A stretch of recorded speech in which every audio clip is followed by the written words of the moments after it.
الرحمن الرحیم۔ الحمدللہ آج کے پروگرام میں 21ویں پارے کی تلاوت کا آغاز کیا گیا ہے، اور آج کے اس پروگرام میں جتنا حصہ تلاوت کیا گیا ہے یہ اس پارے کے 6 رکوع پر یہ تلاوت مشتمل ہے، اور چونکہ یہ 20ویں پارے کے اختتام سے سورۃ العنکبوت کا جو آغاز ہوا ہے، تو 21ویں پارے کی آج کی تلاوت میں سورۃ العنکبوت کا اختتام بھی ہے اور اس کے ساتھ ساتھ سورۃ الروم کا آغاز بھی ہے۔ سورۃ العنکبوت چونکہ 69 یعنی کہ 69 آیات پر مشتمل ہے، جس میں سے 45 سے 21ویں پارے کا آج آغاز ہوا ہے، اور 6 رکوعات میں سے اگر ہم پہلے رکوع کی بات کریں تو پہلا رکوع کئی مضامین پر مشتمل ہے، جن میں سے ابتدائے آیات میں اور ابتدائے پارہ میں اللہ رب العزت نے سب سے پہلے لوگوں کو اقامت الصلاۃ کی تاکید فرمائی ہے، یعنی کہ نماز کو کس طریقے سے قائم کرنا چاہیے۔ اور یہ قرآن کریم کا حسن ہے کہ اللہ رب العزت ہمیں جب نماز کا حکم فرماتا ہے تو وہ اقامت الصلاۃ کی بات کرتا ہے کہ نماز تم قائم کیا کرو، اور قائم کرنے کا جو مفہوم علماء نے بیان فرمایا وہ یہی ہے کہ نماز کو اس کے تمام تر آداب اور شرائط کے ساتھ ادا کیا جائے، اور اس کا سب سے مین مرکزی نقطہ نماز کا یہ ہے کہ اللہ رب العزت کی یاد کے لیے نماز کو ادا کیا جائے۔ جیسے ایک مقام پر فرمایا کہ اقیم الصلاۃ لذکری، کہ تم نماز کو میری یاد کے لیے قائم کرو، تو اس آیت میں بھی اللہ رب العزت نے 21ویں پارے کا جو آج آغاز ہوا ہے تو فرمایا آگے جا کر کہ وَلَذِكْرُ اللَّهِ أَكْبَرُ، کہ اللہ ہی کی یاد سب سے عظیم چیز ہے۔ تو اس کا مطلب کہ ہماری نماز، ہماری عبادات اور ہماری توجہات کا مرکز اللہ رب العزت کی یاد ہونی چاہیے، جبھی پھر اس کے وہ فوائد ملیں گے جو آگے قرآن نے بیان کیے کہ یہی نماز پھر بے حیائی سے روکتی ہے اور بری باتوں سے منع کرتی ہے۔ پھر اسی پہلے رکوع کے اندر اللہ رب العزت نے اہل کتاب سے، جو کہ مخالفین ہیں اہل اسلام کے، ان کے ساتھ بھی بحث کرنے کا انداز قرآن نے بیان فرمایا کہ اس کے اندر بھی تمہیں چاہیے کہ الا باللتی ہی احسن، کہ عمدہ طریقے سے بحث کرو، اور یہاں سے یہ سیکھنا چاہیے کہ جب اہل کتاب کے ساتھ بھی بحث کرنے میں عمدگی مطلوب ہے تو خود اہل ایمان کے درمیان اگر آپس میں کوئی چپقلش ہو جائے تو اس میں زبان و بیان کتنا عمدہ ہونا چاہیے، یعنی اس میں کہیں بھی ہمیں اخلاقیات کا دامن چھوڑنے کی اجازت نہیں ہے۔ یہ قرآن کریم نے نماز کے ساتھ ساتھ ہمیں انداز گفتگو بھی گویا کہ سکھایا ہے، اور پھر اسی کے ساتھ اسی رکوع کے اندر سرکار دو عالم صلی اللہ علیہ وسلم کی بعض کیفیات یا قرآن کریم کے تعلق سے بعض اوصاف کی طرف بھی اشارہ فرمایا، خصوصاً کتابت کے حوالے سے اگر ہم بات کریں تو فرمایا کہ وَلَا تَخُطُّهُ بِيَمِينِكَ، اے محبوب صلی اللہ علیہ وسلم آپ اپنے دست مبارک سے یہ قرآن نہیں لکھتے، اِذًا لَارْتَابَ الْمُبْطِلُونَ، تو ورنہ باطل پرست شک میں مبتلا ہو جاتے۔ کیوں؟ کہ وہ کہتے کہ نبی چونکہ لکھنے پر قادر ہیں تو یہ لکھ کر لاتے ہیں۔ اللہ رب العزت نے اس صفت کے اظہار سے گویا کہ منع فرما دیا۔ اس سے یہ نہیں سمجھنا چاہیے کہ نبی صلی اللہ علیہ وسلم لکھنا نہیں جانتے تھے، بلکہ علماء نے فرمایا کہ لکھنے کا اظہار نہیں فرمایا آقا دو عالم نے، تاکہ لوگ شک نہ کریں، اور اللہ رب العزت ہی کی طرف سے یہ قرآن نازل ہوا، اور یقیناً اس کلام کو آقا دو عالم صلی اللہ علیہ وسلم نے لوگوں کے سامنے بالکل اسی طریقے سے پیش فرمایا کہ جیسے یہ قرآن نازل ہوا ہے۔ پھر اس کے بعد دوسرا رکوع جو قاری صاحب نے تلاوت کیا، اس کے اندر بھی کئی مضامین اللہ رب العزت نے بیان فرمائے ہیں۔ ایک مضمون جو بالکل شروع میں ہے کہ کفار عام طور پر عذاب کے مطالبے میں بہت جلدی کیا کرتے تھے، اللہ رب العزت نے وہاں پر پھر ان کے مطالبے کو رد کیا کہ یہ مذاق اس کو نہ بنایا جائے، اور عذاب کی پھر شدت کو اللہ رب العزت نے بیان فرمایا ہے۔ اور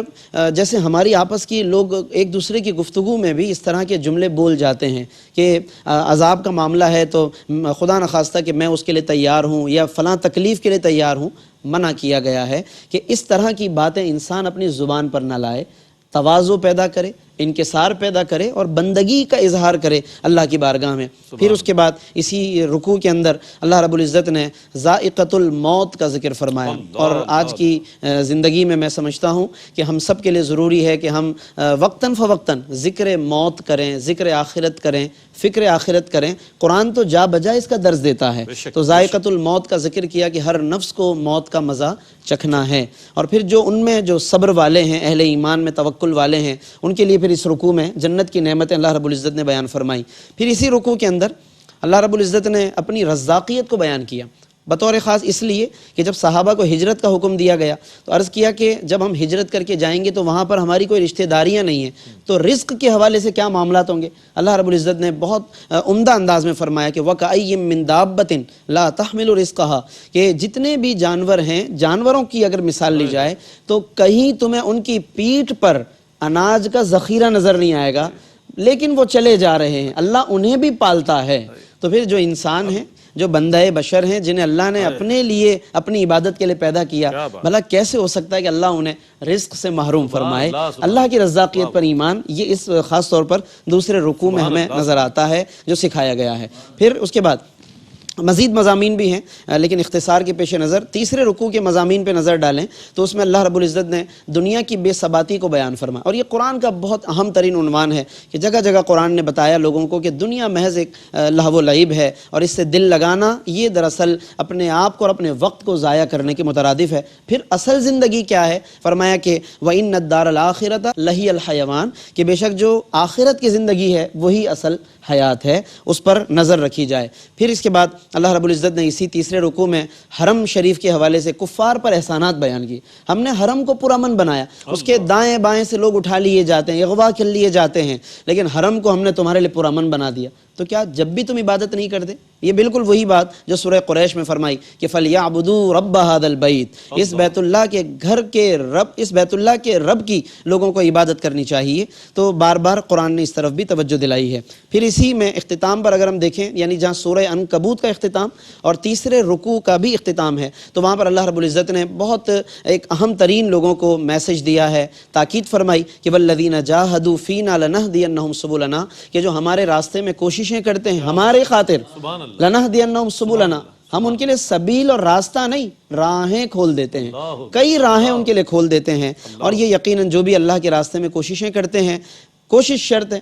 محنت شرط ہے، اور فینا کہہ کر بتا دیا کہ اللہ کی رضا کا حصول شرط ہے، نیت اچھی ہونی چاہیے، بس پھر اس کے بعد نتیجہ آپ اللہ کی ذات پر چھوڑ دیجئے، یقیناً اللہ رب العزت پھر مدد فرمانے والا ہے۔ اس کے بعد پھر سورۃ الروم کا آغاز ہوا، 60 آیتیں ہیں، لیکن آج کے چونکہ نشست میں اس کی کچھ آیات تلاوت کی گئی ہیں، تو چوتھے رکوع کا جو آغاز ہوتا ہے سورۃ الروم سے، یعنی سورۃ الروم کا پہلا رکوع اور پارے کا چوتھا رکوع، شروع میں اللہ رب العزت نے رومیوں کی مغلوبیت کو بیان فرمایا۔ اس کا مختصر سا پس منظر یہ ہے کہ علاقہ حجاز کے شرق میں ایرانی آباد تھے، اور علاقہ حجاز کے مغرب کے اندر رومی آباد تھے۔ ایرانی چونکہ مجوسی تھے، آتش پرست تھے، اور جو رومی تھے وہ عیسائی مذہب پر تھے، تو کفار قریش کو اپنے بت پرستی کی وجہ سے ایرانیوں سے دلچسپی تھی، اور مسلمانوں کو کچھ ان کے اہل کتاب ہونے کی وجہ سے اس معاملے میں ایک حالات کے اعتبار سے کچھ رومیوں کے ساتھ دلچسپی تھی۔ لیکن جب ان کی آپس میں لڑائیاں شروع ہوئی رومیوں اور ایرانیوں کی، مسلمانوں کی خواہش یہ تھی کہ وقتی طور پر اگر اس میں کوئی جیتے، کوئی غلبہ ملے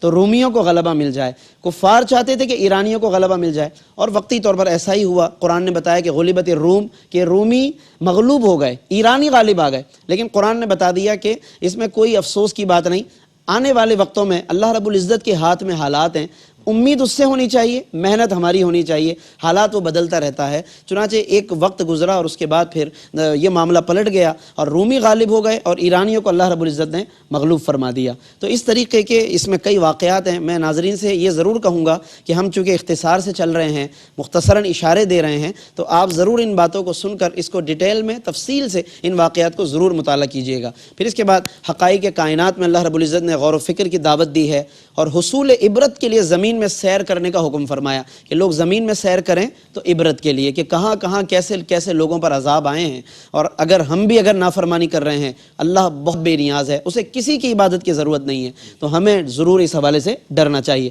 پھر 5ویں رکوع کی تلاوت کی گئی، اس میں اللہ رب العزت نے باس بعد الموت کا ذکر کیا کہ مرنے کے بعد اٹھنا ہے، اور اللہ کے حضور حاضری ہے، جواب دہی ہے، لہذا آج کے دن اس کا ضرور ذہن میں ہم خوف رکھیں اور عبادت کو اور بندگی کو پورے طریقے سے ہم انجام دیں۔ پھر اس کے بعد بتایا کہ قیامت کے دن بت کام نہیں آئیں گے، جن بتوں پر لوگوں نے امیدیں لگائی ہوئی ہیں وہ کام نہیں آئیں گے، ہاں وہاں کام آئیں گے۔ ایک جگہ فرمایا الأخلاء يومئذ بعضهم لبعض عدو إلا المتقين، کام آئیں گے تو اللہ والے کام آئیں گے، اللہ کی عنایت سے اللہ والے کام آئیں گے، تو ان کے ساتھ تعلق رکھا جائے، ان کے نقش قدم پر چلا جائے، بت بہرحال کام نہیں آئیں گے۔ پھر اہل ایمان کو کیا خوشیاں ملیں گی، کس طرح وہ باغات میں سیر کریں گے، کفار و مکذبین کو کیا عذابات ہوں گے، اسی 5ویں رکوع میں اللہ رب العزت نے اس طرف بھی نشاندہی فرمائی. پھر حکم دیا کہ صبح و شام اللہ کی تسبیح بیان کرو, تمہاری زبانیں تر رہنی چاہیے, حمد و ثنا مسلسل بیان کرو, کیونکہ نعمتیں بھی مسلسل ہیں, انعامات مسلسل ہیں. اور پھر اس کے بعد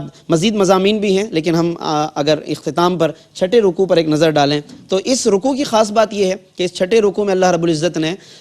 تسلسل کے ساتھ اپنی قدرت کی نشانیاں بیان فرمائی ہیں. چنانچہ اس میں پہلی نشانی بیان فرمائی کہ ہم نے بے جان مٹی سے ایک جیتے جاگتے بشر کو پیدا فرما دی. یہ ہماری قدرت نہیں تو کیا ہے, مٹی بے جان چیز ہے, مگر جس کو پیدا کیا اس کو اللہ نے ایسی حیات عطا کی کہ پھر اسی سے نسلیں اللہ نے پیدا فرما دی, پوری کائنات آباد فرما دی. پھر دوسرے نمبر پر اسی رکوع کے اندر فرمایا کہ اس دیواجی جو تعلق تمہیں ہم نے بخشا, زوجین کا جو آپس کا ایک تعلق ہے, اس میں مودتیں, محبتیں, ایک دوسرے کا سہارا بننا, فرمایا یہ بھی ہماری قدرت کی نشانی ہے. ورنہ ہم چاہتے تو دلوں کو پھیر دیتے, کوئی کسی کا ساتھ نہ دیتا, لیکن رب نے تمہیں ایک دوسرے کا جوڑ بنایا, ایک دوسرے کی طرف دلوں کو مائل فرما دیا. تو اس تعلق کی قدر کرنی چاہیے. جن گھروں میں ناچاقیاں ہیں وہ اس کو اللہ کی نعمت کے تعلق سے دیکھیں اس رشتے کو, اور اس رشتے کو نبھانے, اس کو بہتر بنانے کی کوشش کریں. اور مزید نعمتیں بھی بیان فرمائیں کہ آسمان و زمین کو ہم نے پیدا کیا, یہ بھی ہماری قدرت. اور پھر اس کے ساتھ ساتھ واختلاف السنتکم والوانکم, اتنی مخلوق بنائی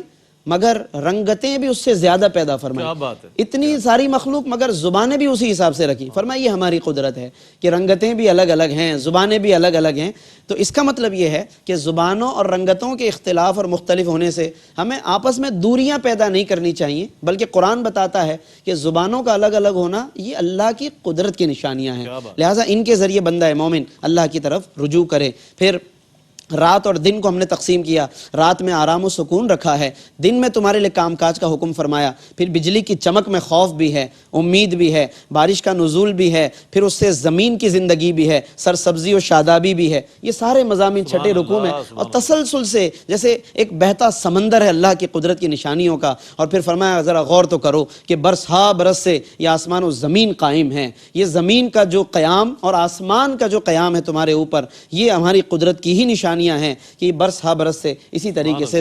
قائم ہے. یہ فرش بنا ہوا ہے, وہ شامیانے کی مانند تم پر قائم اور سایہ فگن ہے, یہ ہماری قدرت ہے. اور پھر اختتام پر فرمایا کہ ابتدائے کائنات اور خلق کو پیدا کرنے والا, جس نے ابتدان اس وقت کائنات بنائی کہ جب کچھ نہ تھا, تو جو رب اتنا قادر و قیوم ہے کہ جب کچھ نہ ہو تو وہ رب پوری کائنات کو وجود بخش دے. اس کے لیے کیا مشکل ہے کہ وہ اس کائنات کو فنا کر کے دوبارہ پیدا فرما دے. لوگوں کو اگر یہ بات سمجھ میں نہیں آتی کہ کائنات کو دوبارہ کیسے پیدا کیا جائے گا, تو رب نے فرمایا کہ وَهُوَ الَّذِي يَبْدَأُ الْخَلْقَ ثُمَّ يُعِيدُهُ وَهُوَ أَهْوَنُ عَلَيْهِ. بعد میں بنانا تو زیادہ آسان ہے. اور پھر آخر میں کتنا پرجلال اختتام ہے اس رکوع کا. اللہ فرماتا ہے کہ وَلَهُ الْمَثَلُ الْأَعْلَى فِي السَّمَاوَاتِ وَالْأَرْضِ. اسی پروردگار کی شان بالا ہے آسمانوں میں بھی اور زمین میں بھی. وَهُوَ الْعَزِيزُ الْحَكِيمُ, اور وہی غالب حکمت والا ہے. تو یہ اللہ رب العزت نے ان رکوعات کے اندر بہت عمدہ مضامین بیان فرمائے ہیں, جس میں توحید کا بیان بھی ہے, رسالت کی طرف اشارے بھی ہیں,